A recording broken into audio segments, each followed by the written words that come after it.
काय choco delight ना हे काय लिहिले ते काय कळ ना गारगार द्या थंड थंड इतकी म्हणा या भर उन्हाळ्यात माणसाने लय बोंबाबोंब केलं की मार्केटमध्ये काय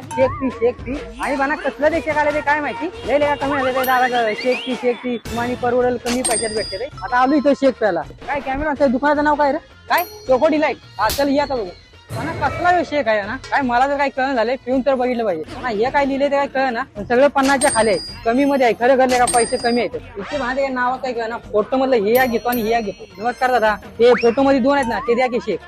गारगार द्या थंड थंड तिची म्हणा एका मिनिटात दिले का बनवून ठेवलं काय दादा और ते गिरायक लय असतील आले का गारगार लय बनवले हे तुझा आहे का यो माझा काम पितो मी दोन्ही पण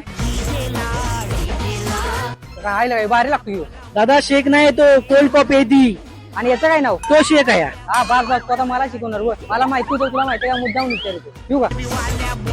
दादा मला पण ठेवा किती पिताय हो माणसा हलकड माणसा जरा थांब जरा चवीला लागेल तेवढं तरी पिऊ दे आणले काय 2 मला 80 रुपयाला पडले ते बारे आणले काय भर उन्हाळ्यात तुम्ही पण असले गारगार प्याला या नारायण पेठेत हे काय चोको डिलाइट मध्ये बरोबर आहे ना हा बरोबर असणार मला माहिती आहे सगळं हे आणले काय पूर्ण ऍड्रेस टाका आपल्या माणसानं गावलं ना परत आणि गोल घेऊन तर आता लय काय बोललो हे घेतो आता पी आणि चला मग असंच काहीतरी प्यायला भेटू पुढल्या एवढ्यात जय हिंद जय महाराष्ट्र.